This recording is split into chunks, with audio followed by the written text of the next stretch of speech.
मनीषा मामले में आपको बिकाऊ बताया गया जी। आप बिके हुए हैं जी। मैं भी पूछना चाहता हूं जी। क्या आप बिके हुए हैं?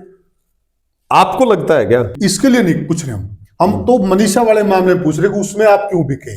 नहीं, मैं कहां बिका भाई? मुझे कह रहे हैं मुझे आप एक बात बताओ। आजाद भाई बिक गए, मुझे आप एक बात बताओ। कमेटी बिक गई। जो परिवार ये भी कहता कि जो दूसरा पोस्टमार्टम हुआ जी, वो तो परिवार की डिमांड थी नहीं। परिवार का ऐसा कहना कि दूसरे पोस्टमार्टम की डिमांड हमारी तो थी नहीं। डिमांड किसने की? वो जन आंदोलन था और जन आंदोलन में जनता की भागीदारी होती है, तो फिर माइक क्यों बंद करवा दिए गए? पढ़ा ये गया कि भाई अंग गायब है।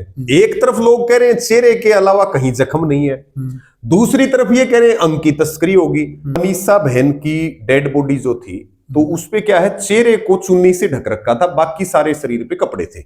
ये पूछते थे कॉलेज का क्या रोल है, ये भी पूछते थे जेपी दलाल का क्या रोल है, सारी चीजों पे सवाल करते थे। और मैं उनको एक बात कहता था कि भाई सरकार ने एंट्री कर ली और सरकार ने कुछ लोग हमारे बीच में घुसा दिए। बाद संजय पहुंचे 20 मिनट बाद, मनीषा के पिताजी, और आप भी लगभग पहुंच गए थे उस टाइम पे वहां पर। ठीक है, आप लोगों ने मौका वारदात पर वहां कोई पॉइजन की बोतल देखी थी? नमस्कार साथियों, मैं हूं आपका होस्ट कुलदीप सिंह पुनिया और मैं लेकर चलता हूं आपको किसानी की दुनिया। किसानी की दुनिया की बात करें साथियों, लंबे समय से आपने देखा होगा कि अनेक किसान यूनियन सरकार से टकराती हुई नजर आई और एक ऐसा प्रसंग भी आया जिसको दुनिया का सबसे ताकतवर नेता माना जाता है, जिनकी गिनती बहुत ताकतवर नेताओं में होती है, देश के प्रधानमंत्री नरेंद्र मोदी, उनको भी इन किसान यूनियनों के आगे झुकना पड़ा। मेरे साथ समय समय पर किसानों की आवाज बनते हैं, युवा चेहरा हैं और लंबे समय से अभी जो पिछला अरसा किसान यूनियनों का गुजरा है उस अरसे में यह चेहरा आपको अनेक मौकों पर अनेक जगह पर नजर भी आया होगा। हैं किसान नेता हैं रवि आजाद। सबसे पहले रवि भाई राम राम जी। आपको, आपके सारे दर्शकों को और आपकी पूरी टीम को हाथ जोड़ के राम राम, सबको नमस्कार जी। मनीषा मामले में आपको बिकाऊ बताया गया जी। आप बिके हुए हैं? मैं भी पूछना चाहता हूं जी। क्या आप बिके हुए हैं? आपको लगता है क्या? मैं पूछ रहा हूं आपसे मेरा सवाल है ये। मैं अपनी तारीफ करूंगा तो वो मुंह मियां मिठू वाली बात हो जाएगी ना। मैं अपनी अगर तारीफ करूंगा, देखिए आज भी एक पोस्ट आई हुई है कि भाई रवि आजाद ये रियल इस्टेट और सीएलयू के लिए, कॉलोनीज के लिए सोशल मीडिया पे डाल रखी है। अच्छा, क्योंकि इनको बीजेपी की पूरी आईटी सेल और वो पूरी तरह से मेरे पीछे लगी रहती है। अभी वो पोस्ट मैं आपको शेयर करूंगा। वो पूरी एक पोस्ट डाल रखी है कि भाई रवि आजाद के 50 से ज्यादा विधायकों, मंत्रियों और सांसदों के साथ रिश्ते हैं। किसान नेता का दबदबा बना करके उन्होंने जो है सीएलयू करवाई, बेनामी संपत्ति है। ठीक है, मैं तो आपको ऑन रिकॉर्ड अपने खाते की स्टेटमेंट दिखा सकता हूं। अच्छा, मेरे नाम पे पूरी दुनिया में 1 इंच जमीन नाम नहीं है। अच्छा, ठीक है, और एक गाड़ी मेरे नाम है और वो भी पहले किसी और भाई के नाम थी, लेकिन उसको बार बार प्रशासन तंग करता था कि भाई तेरे नाम गाड़ी है, रवि आजाद क्यों चला रहा है। तो मैंने उसको कहा कि यार जो है ना, खुद मरी सबरक दिखेगा, ये मेरे नाम करवा। ठीक है, तो मेरे नाम कोई जमीन नहीं, कोई मेरी संपत्ति नहीं किसी तरीके की। ठीक है, एक गाड़ी है मेरे पास, एक ये अंगूठी पहन रखी है, ससुराल वालों की पहनाई हुई है। ठीक है, और मेरे मोबाइल में मेरे अकाउंट की, जो मेरे अकाउंट है उनकी कोई डिटेल देख सकता है। ठीक है, मेरे पास नहीं कुछ भी। जो सहयोग इस लड़ाई में करता है, या तो करता है घर और परिवार, और या करते हैं मेरे साथी। ठीक है, मैंने उनको जो चीज मांगी वो चीज उन्होंने मुझे दी, चाहे वो कैसे भी सुख दुख पा करके दी हो। और इस बात में कुलदीप भाई कोई बुराई भी नहीं है। काम करने के लिए बढ़िया साधन भी चाहिए, काम करने के लिए टेक्नोलॉजी भी चाहिए। अगर उसके लिए सफाई देनी पड़े तो फिर भाई एक एमएलए, एक एमपी, एक नेता, इतनी बड़ी बड़ी गाड़ियां, काफिले, धन दौलत, उससे जनता सवाल नहीं करती।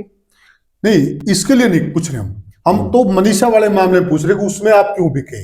नहीं, मैं कहां बिका भाई? हजारे साहब भी कह रहे हैं कि मुझे आप एक बात रवि बताओ, आजाद भाई बिक गए, मुझे आप एक बात बताओ, कमेटी बिक गई। मुझे आप एक बात बताओ कि भाई कौन तो देगा और कौन लेगा? मुझे आप इस बात का जवाब दे दो। मैं आपसे पूछ रहा हूं सवाल, आपने मेरे से सवाल किया, मैंने तो आपको बता दिया, मेरी पूरी संपत्ति का ब्यौरा दे दिया मैंने आपको कि भाई मेरे पास 1 इंच जमीन नहीं, ठीक है, मेरे पास तो कई बार ये देखना पड़ता है कि भाई तेल के लिए पैसे हैं कि नहीं है, ठीक है। तो मुझे ये बताओ आप कि आप इस बात का जवाब दे दो ये तो है कि ना। कौन लेगा और कौन देगा और क्यों देगा, आप इस सवाल का जवाब दे दो। रवि भाई देखिए जी, जो मनीषा प्रकरण हुआ, जी, मनीषा प्रकरण में आप लीड भूमिका में थे, जी, ठीक है जी, मैं जनता के छोड़िए, जी, जनता में राजनीति भी होती, जनता में छोड़िए, कुछ लोगों में जो आपसे एंटी हो सकते हैं, जी, अलग प्रकार की कोई बातें हो सकती है, आपकी निजी भी हो सकता है किसी से, वो जी, एक अलग चीज जी, है। यूनियन वालों का आपने जिक्र कर ही दिया, मैं बात कर रहा हूं परिवार की। जी। मनीषा के परिवार ने आपके ऊपर भरोसा जताया कि नहीं जताया था? नहीं, बिल्कुल जताया, जताया। बिल्कुल जताया। आप मौका वारदात पे, जी, चलो वो मैं बाद में पूछूंगा, पहले मुझे ये बता दीजिए क्योंकि ये सवाल बहुत लोगों के दिमाग में है। जी, पहला जो पोस्टमार्टम आया, जी, उसमें क्या आया? देखिए मैं एक बात आपको स्पष्ट करूं, जब 13 तारीख को डेड बॉडी मिली और हम ऑन द स्पॉट गए और हमारा संयुक्त किसान मोर्चा की कॉल थी और हम जो है लोहारू में हमारा प्रदर्शन था और जब हम जा रहे थे तो रास्ता जाम मिला, पूछा तो बताया कि ऐसे ऐसे घटना घट गई, ठीक है। हमने कहा गाड़ी को वापस ले लो क्योंकि वहां पे सब लोग इंतजार कर रहे हैं, प्रदर्शन करना है और उसके बाद अगर हमारे लायक यहां कुछ होगा तो हम जरूर आएंगे।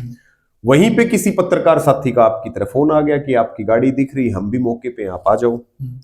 1-2 भाइयों का और फोन आ गया, हम चले गए। मैं जो मनीषा बहन की डेड बॉडी जो थी तो उसपे क्या है, चेहरे को चुन्नी से ढक रखा था, बाकी सारे शरीर पे कपड़े थे। मैं उसके पास से हम गए और वहां के है मोड़ माखी, जिसने आप समझ गए होंगे, वो उस टाइम पे छिड़ रखी थी, कई पुलिस वालों को उसने खा लिया था। अच्छा, कि कर्म कहीं पर छाता था, वो छिड़ गया।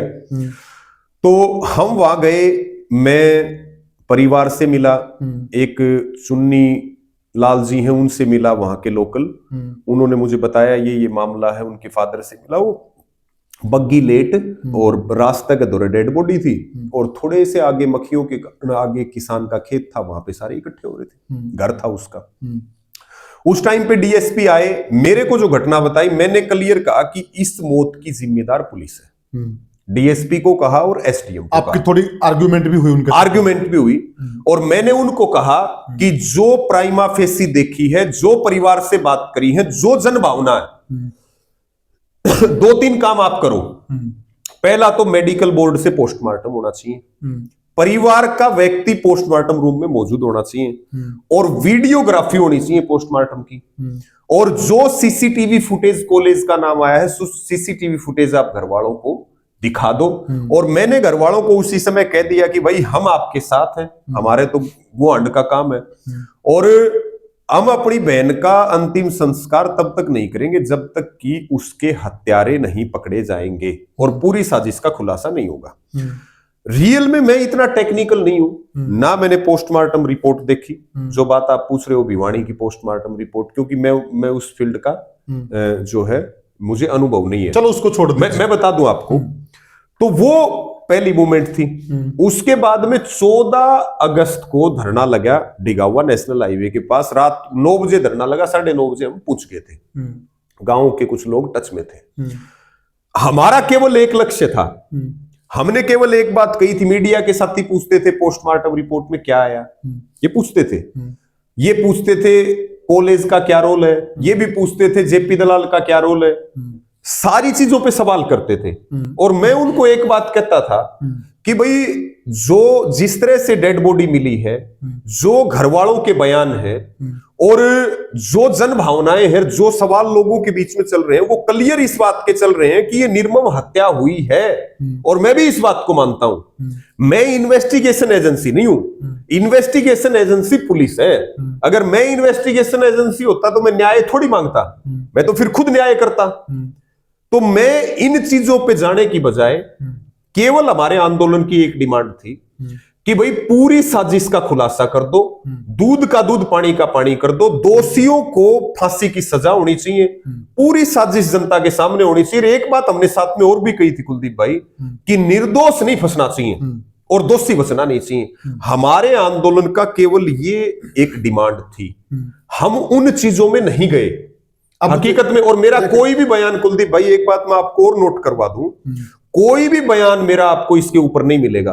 और हमने 17 तारीख को यह भी बयान दिया कि भाई अपराधी बाहर का हो भीतर का हो, 2 किलोमीटर में हो 200 किलोमीटर में हो, चाहे भले ही रवि आजाद ही क्यों ना हो, वो जनता के सामने पुलिस लेकर के आए, उसे कड़ी से कड़ी सजा हो। और कड़ी से कड़ी जोड़ना साजिश की वो पुलिस का काम है। क्योंकि हम कई बार देखते हैं होता कुछ है, हम अंदाजे कुछ लगा देते हैं, बाद में निकलता कुछ है। तो हम इन चीजों के ऊपर भरोसा नहीं करते। और कुछ रूमर्स फैले वहां पे, कुछ गलत पोस्टमार्टम रिपोर्ट पड़ी गई, कुछ बहुत सारी चीजें हुई, तो उससे लोगों के सेंटीमेंट। फिर एक बात और मैं बीच में, कौन सी रिपोर्ट गलत पड़ी गई? भिवानी वाली रिपोर्ट गलत पड़ी गई। हुआ उसमें ये पहली रिपोर्ट थी, हुआ उसमें ये कि हाईलाइटेड मामला था, तो डॉक्टर्स ने क्या किए, जो पार्ट्स थे वो पूरे निकाल लिए, और विसरा वगैरह के लिए, या वो खराब ना हो आगे कोई सैंपल लेना पड़ जाए, तो वो उन्होंने पूरे निकाल लिए पार्ट्स। और वो पूरे निकाल करके उन्होंने उसको फ्रीजर में सेव कर दिया। और वो पढ़ा ये गया कि भाई अंग गायब है। एक तरफ लोग कह रहे हैं चेहरे के अलावा कहीं जख्म नहीं है, दूसरी तरफ ये कह रहे हैं अंग की तस्करी होगी। तो कुलदीप भाई सवाल तो ये भी उठता है ना कि अंग तो कोई जादू से तो निकाले नहीं जा सकते, बिना काट पीट के आप कैसे निकालोगे? बिल्कुल नहीं निकाल सकते ना। तो दोनों चीजें एक साथ चल नहीं सकती। और मरे हुए अंग काम भी नहीं आते। और काम भी नहीं आते, ये बात भी ठीक है। तो हमारी भावना केवल एक थी कुलदीप भाई, हमारी भावना ये थी कि एक बहन के साथ बर्बरता हुई है। और मेरे पूरे इलाके का, मेरे सभी साथियों का यह आदेश था कि जब तक इस बहन को न्याय नहीं मिल जाए आपको कहीं नहीं जाना। रवि भाई थोड़ी सी उलझन है देखिए जी, ताकि जनता को समझ में आए। अब देखिए पहली जो पोस्टमार्टम रिपोर्ट थी जी, वो हत्या की थी। अंग को छोड़ दीजिए आप जी, वो हत्या की थी। बिल्कुल, आप मानते हैं? बिल्कुल। जो भिवानी के मेडिकल बोर्ड ने दी, हत्या की थी? नहीं, मैं बताऊंगा आपको। पहली जो पोस्टमार्टम रिपोर्ट थी उसमें कोई चीज क्लियर नहीं थी, क्योंकि नहीं, मामला उलझा हुआ था। इसलिए डॉक्टरों ने केवल ओपिनियन दिया, जो जानकारी मिली कि ऐसा हो सकता है। और जब भी पोस्टमार्टम भिवानी हुआ या फिर रोहतक पीजीआई में हुआ और या पुलिस की इन्वेस्टिगेशन थी, उनका सबका ये था कि वो हत्या मान करके इन्वेस्टिगेशन और पोस्टमार्टम कर रहे थे। ये चीजें क्लियर होती हैं 18 अगस्त को रोहतक में पीसीआई बोर्ड के साथ जब परिवार और कमेटी की मीटिंग होती है। हमने उनसे सारे सवाल किए, तब उन्होंने ये कहा कि पहली बात तो ये है कि रेप नहीं हुआ, दूसरी बात यह है कि डेथ पॉइजन से हुई है, तीसरी बात यह है कि पॉइजन दिया गया या लिया गया वो पुलिस का काम है, डॉक्टरों ने कहा, और तीसरा यह है कि ये तेज धार हथियार से गला नहीं काटा गया। ये बात उन्होंने वहां पे बताई, जो पोस्टमार्टम रिपोर्ट और जो एफएसएल रिपोर्ट परिवार रोहतक पीजीआई में 18 अगस्त को ये बातचीत हुई। इसमें मैं एक चीज और जोड़ूंगा, इसमें देखिए जी 2-3 सवाल हम परिवार की तरफ से भी सवाल जी। एक तो जो पहली रिपोर्ट थी उसमें ठीक है आपने बोल दिया कि भाई हत्या मान के जांच कर रहे थे वो, ठीक है जी। और दूसरी आपने, क्योंकि हमारी डिमांड भी वही थी, हमारा जो मौकाए हालात और जो आंदोलन चल रहा था उसकी डिमांड क्लियर ये है कि भाई ये हत्या है, बर्बरता हुई है। अच्छा देखिए, जो परिवार ये भी कहता कि जो दूसरा पोस्टमार्टम हुआ जी, वो तो परिवार की डिमांड थी नहीं। परिवार का ऐसा कहना कि दूसरे पोस्टमार्टम की डिमांड हमारी तो थी नहीं। डिमांड किसने की? वो कह रहे कि कमेटी ने डिमांड की, ऐसा वो शक जाहिर कर रहे हैं। तो कमेटी ने दूसरे पोस्टमार्टम की डिमांड करी। देखिए इस बारे में तो मैं आपको इसलिए एग्जैक्ट नहीं कह सकता क्योंकि ये परिवार की भी डिमांड थी, ऐसा जहां तक मुझे याद आ रहा है। मैं 100% तो आपको इस पे कंफर्म नहीं कहूंगा, लेकिन ये लोगों की और परिवार की, ये दोनों की मांग थी कि हम इस पोस्टमार्टम से संतुष्ट नहीं। पिताजी तो मना कर रहे हैं। नहीं वो तो संजय खैर जी। अब हो सकता है उस समय उनके परिवार के कई सदस्य थे, क्योंकि पहले अलग कमेटी बनी हुई थी, बाद में फिर 15 तारीख को 16 तारीख को फिर अलग कमेटी बन गई थी। मतलब कमेटी अलग का मतलब ये था कि उसमें से कुछ लोगों को कम करके और कुछ लोगों को ऐड कर दिया था। पहले वो अकेले जो श्यामी समाज था, बैरागी जिसको बोलेंगे, तो वो केवल उसमें वो थे। अच्छा, हम आगे सिलसिलेवार बढ़ेंगे जी अब ऐसा बताया जा रहा है कि पहले वहां सरपंच पहुंचे गांव के जी मौका वारदात में, जी। ठीक है। उसके बाद इनके चाचा जी, संजय के चाचा जी, जी। इनका कोई एक और रिश्तेदार था, इनकी बुआ का लड़का था, कौन था, वो पहुंचे हैं। इनके बाद संजय पहुंचे हैं 20 मिनट बाद, मनीषा के पिताजी। और आप भी लगभग पहुंच गए थे उस टाइम पे वहां पर, ठीक है। आप लोगों ने मौका वारदात पर वहां कोई पॉइजन की बोतल देखी थी? देखिए, मैं आपको वही बता रहा हूं कि हमने बहुत ज्यादा गहराई से वहां चीजों को नहीं देखा। अच्छा। हाँ, जो वहां पे मनीषा के पापा संजय ने हमें बताया, या वहां पे मौजूद ग्रामीणों ने, या जो हमारे जानकार हैं उन्होंने बताया, ईमानदारी की बात यह है कि हमने उसी को सत्य माना।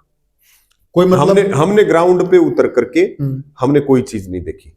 जो चीज तो आप रेंडमली आगे गए हैं, डेड बॉडी पास में रखी हुई है, चलते हुए नजर लग गई।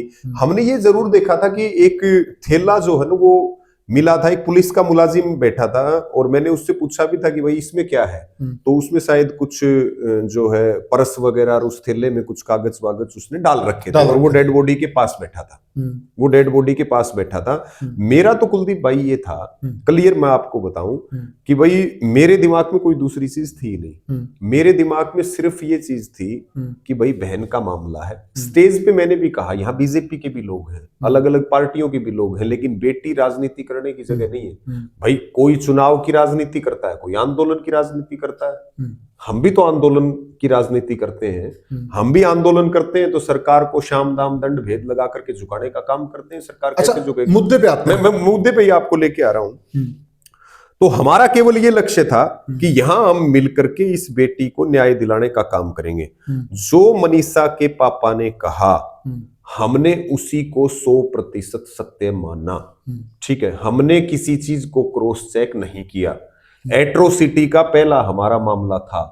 ठीक है, जो चीजें रेंडमली आंखों के आगे आ गई वो तो हमने देख ली, या किसी माध्यम से हमारे पास आ गई तो देख ली, और किसी ने नेगेटिव भी हमें कहा तो भी हमने उसको कहा कि यार एक बहन का मामला है, तुम ओछी छोटी बात मत करो। उस टाइम के हालात भी इसी प्रकार के थे। हमारी भावना केवल एक थी कि भाई इस बहन को न्याय मिल जाए, इसीलिए हमने 14 तारीख से धरना शुरू किया था।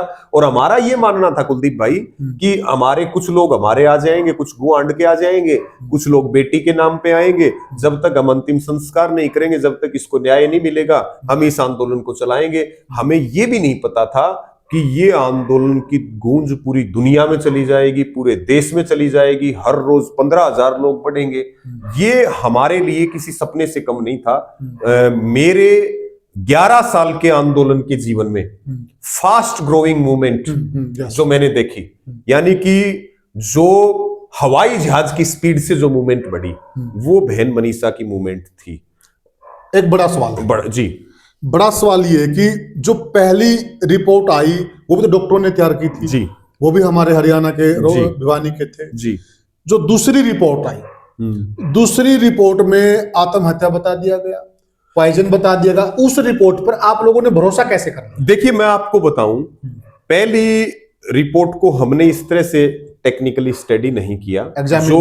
ये बात भी हमें 18 तारीख को पता चली कि पहली रिपोर्ट में क्या था, यानी कि ओपिनियन की जो बात आई। दूसरी पोस्टमार्टम रिपोर्ट में भी ओपिनियन ही था, ऐसा हो सकता है। ये सारी बात जो डॉक्टर कुंदन मित्तल है, PGIMS के सुप्रिटेंडेंट, उनकी अध्यक्षता में जो बोर्ड बना और हम परिवार वाले मीटिंग करने के लिए गए, तो उसमें सारा जो है उन्होंने खुलासा किया और उन्होंने बेस बनाया FSL रिपोर्ट को। ठीक है, आप बात को समझे कि भाई जब तक हम पोस्टमार्टम के ऊपर, क्योंकि बहुत हाईलाइटेड मामला है, कोई रिपोर्ट गलत हो जाए, कोई बात गलत हो जाए, तो हम जब तक FSL मतलब फोरेंसिक साइंस लैब, उससे बड़ा तो कुछ हिंदुस्तान में है भी नहीं FSL से। भाई उसकी रिपोर्ट के बिना पे उन्होंने सारी बात बताई और हमने काफी सवाल भी पूछे कुलदीप भाई। 2-3 सवाल लोगों के थे। एक तो ये सवाल था जब पॉइजन की बात आई कि भाई पॉइजन खाए हुए के पास जानवर कैसे जा सकते हैं, ठीक है, और वो केवल गर्दन को ही क्यों नोचेंगे, ठीक है। इस तरह के काफी सवाल, अब तो सारे मुझे ध्यान नहीं है, लेकिन लगभग 1 दर्जन सवाल हमने किए।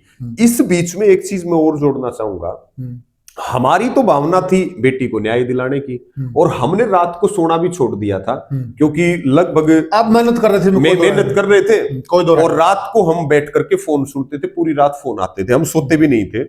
लेकिन पीछे से इसमें एक मामला और हुआ कि इसमें सरकार ने एंट्री कर ली और सरकार ने कुछ लोग हमारे बीच में घुसा दिए।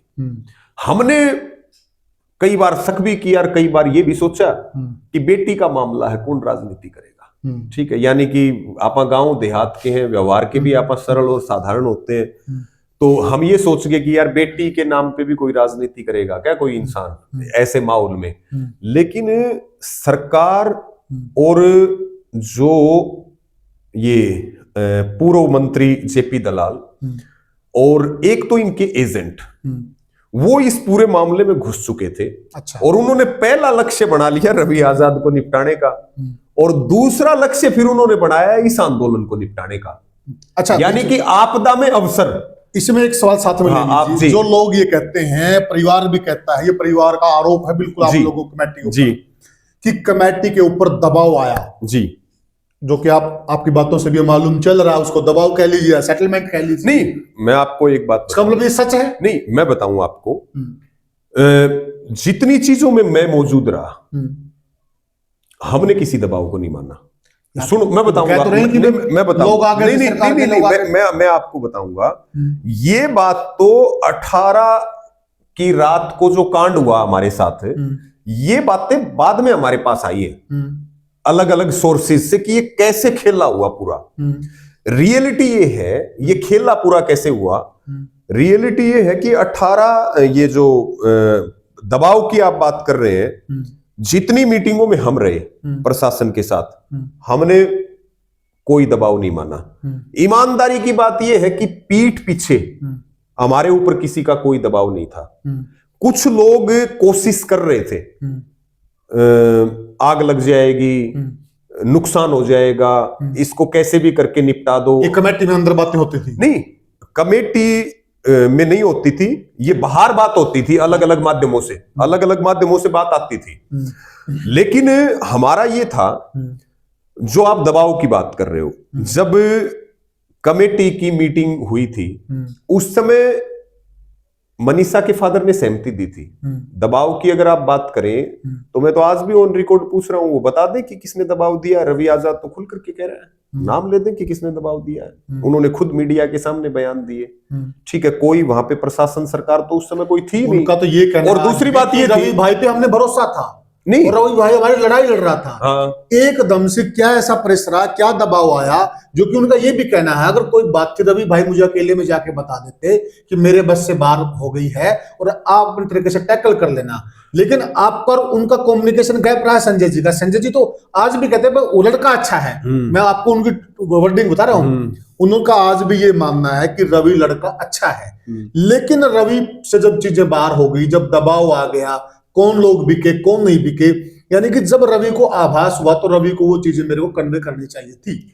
आपने कन्वे क्यों नहीं? देखिए, मैं आपको एक बात बताऊं, इस बात में कोई शक नहीं है कि मनीषा के फादर या मनीषा की फैमिली का मेरे ऊपर 100% भरोसा था। और आज भी मैं कह रहा हूं, आज भी मेरे ऊपर 100% भरोसा है, आज की भी मैं आपको बता दूं।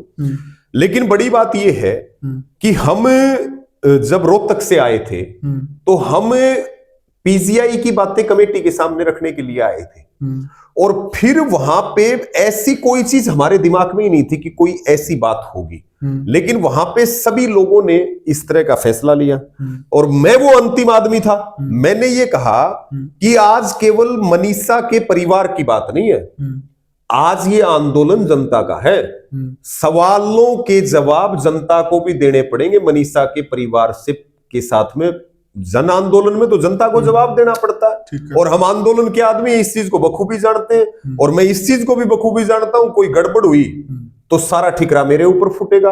और जबकि हकीकत ये है, बिना कमेटी के कहे और बिना कमेटी में सर्वसम्मति करे, हमने कुलदीप भाई एक कदम भी नहीं रखा। कितने लोग थे आप कमेटी में? कमेटी में हम करीब 25 लोग थे। उसके बाद में जो बात सवाल आप कर रहे हैं, इसी सवाल के ऊपर मैं लेकर के जाता हूं। तो ये मीटिंग में चर्चाएं होने लगी कि भाई ये मेडिकल रिपोर्ट आई है, मेरे से भी पूछा गया। मैंने कहा भाई हालात को देख करके मुझे इन चीजों पे, इन रिपोर्ट्स पे यकीन नहीं हो रहा है। और वो एक सहमति सी बना ली कमेटी के अंदर, सहमति बना ली। मैंने कहा भाई पहले एसपीडीसी से मीटिंग करो, ठीक है। मैंने ये कहा कि भाई धरने पर जाकर के सुबह हम सारी बात लोगों के बीच रखेंगे, ठीक है। और जो वहां पे सहमति बनी थी, जिसमें परिवार के सदस्य मौजूद थे, मनीषा के मामा उस कमेटी में मौजूद थे, मेरे से पहले वो सहमत हो गए थे उस बात के ऊपर। सच्चाई है? हाँ, ये मेरे से पहले उन्होंने ये कहा कि भाई जो कमेटी ने फैसला लिया वो ठीक है।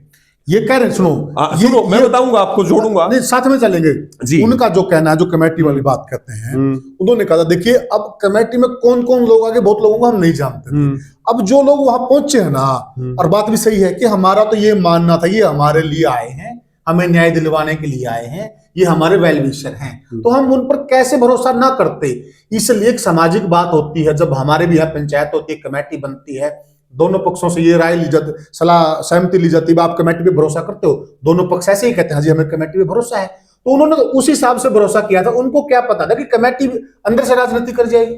देखिए, मैं आपको बता तो रहा हूं कि मेरी मौजूदगी में हमने कहीं दबाव माना नहीं। मेरी बात को आप सुनिए। दूसरी बात ये थी कि कोई आ गए थे, नहीं, सुन तो लो, अगर नहीं, ये बात तो बाद में पता चली, और कुछ लोग कनेक्टेड थे, ये बात बाद में पता चलती है। उस समय तो नहीं पता था कि कुछ लोग संपर्क में हैं, ये बात तो बाद में पता चलती है। और कुछ लोग नीचे नीचे, अभी मैंने आपको उदाहरण दिया कि कुछ लोग आंदोलनों के सौदागर होते हैं। मैं आज आपको एक बात कहूं, आज आप मुझे 5 लाख की भीड़ दो और ये एट्रोसिटी का मामला है, मुझे परिवार की सहमति दो, किसी कमेटी की जरूरत नहीं है। पूरे आंदोलन में कोई पत्ता हिला दे तो बता देना, कोई पत्ता नहीं हिला सकता। लेकिन वो वहां पे हमें मेडिकल रिपोर्ट रखनी थी, और वहां पे फिर कमेटी में चर्चा चली तो मैंने फिर इस बात को कहा कि लोगों के बीच जाएंगे, धरने पे एसपीडीसी से मीटिंग करेंगे, सारे सवालों के जवाब लेंगे। और परिवार, क्योंकि उनके मामा वहां बैठे थे और बाद में उनके पापा भी आ गए थे, और कोई ऐसी वो बात नहीं थी। जब वो आए, उन्होंने भी कहा कि इस विषय के ऊपर चर्चा की है, ये ठीक है, अब अंतिम संस्कार कर देना चाहिए। मुझे आप एक बात बताओ, जब रिश्तेदार जो कमेटी का हिस्सा है परिवार की ओर से, वो ही जब कोई बात कह देगा तो फिर रवि आजाद क्या करेगा? फिर वो आए भाई संजय, ठीक है, उन्होंने भी उस बात से एग्री कर लिया, मीडिया के सामने स्टेटमेंट दे दी। भाई एक बार भी मैं ये कह रहा हूं कि उनको ये बात कहने की बजाय कि भाई दबाव दिया, तो उसकी बजाय वहां उस बात को मना करते। नहीं, वो यूं कह रहे हैं कि मुझे रवि पर भरोसा था, वो मना करते, साइड में जाके मुझे फोन कर देते कि देखिए मेरे से चीजें बेकाबू हो गई हैं और मुझे भी थोड़ा हो, तो मैं मना कर देता। उनका साफ साफ कहना है कि मैं तो भरोसा करके चल रहा था ना सभी के ऊपर। देखिए, अगर भरोसा किया था, और विशेषकर आपके ऊपर, हाँ, नहीं, भरोसा किया था तो भरोसे को बढ़ा करके भी रखना चाहिए। मैं तो आज भी कह रहा हूं, मैं तो जब बैठने के लिए गया या परिवार से मिलने के लिए गया, तो हमने तो ये कहा कि भाई जब तक इस बेटी को न्याय नहीं मिलेगा हम आपके साथ खड़े हैं, ठीक है, ठीक है। हम ये चाहते हैं जो सीबीआई है, हम ये हमारी आज भी ये मांग है कि भाई सीबीआई इस पूरे मामले का दूध और पानी का पानी करे, और जो अपराधी है वो जनता के सामने आना चाहिए। भले आप मेरी बात समझे, उसमें दिक्कत और परेशानी क्या है। लेकिन मैं ये बात आपको कह दूं कि भाई हम इस बात को, अगर मैं कंक्लूजन में लूं, जितने आपके सवाल हैं, टेक्निकल चीजों को हमने देखा नहीं। हमारे आंदोलन का बेस था परिवार के बयान और लोगों की भावना, और हमने कहीं कोई दबाव नहीं माना।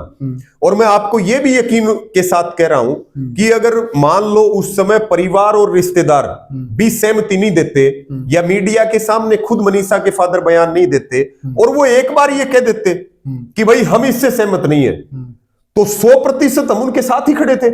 लेकिन वो पूरा घटनाक्रम 5 से 10 मिनट में इतना तेजी के साथ बदला और पीछे से कोई चीजें रिमोट से कंट्रोल कर रहा था कहीं से, और वो एक इस तरह की कहानी बनाई गई। भाई आप एक चीज बताइए, हमारी आंदोलन की डिमांड तो ये थी ना कि मनीषा बहन का अंतिम संस्कार तब हो जब उसका अपराधी पकड़ा जाए, और मान लो हमने कोई गलती कर भी दी, भाई जानबूझ के तो नहीं की, अनजाने में कोई गलती होगी, इंसान है, भगवान तो नहीं है। तो बाद में भी हमने ये सवाल संजय से किया कि भाई फिर अंतिम संस्कार के ऊपर क्यों सहमत हुए, 2 दिन के बाद में अंतिम संस्कार के ऊपर क्यों सहमत हुए, ये बात हमने पूछी, नहीं होना चाहिए था।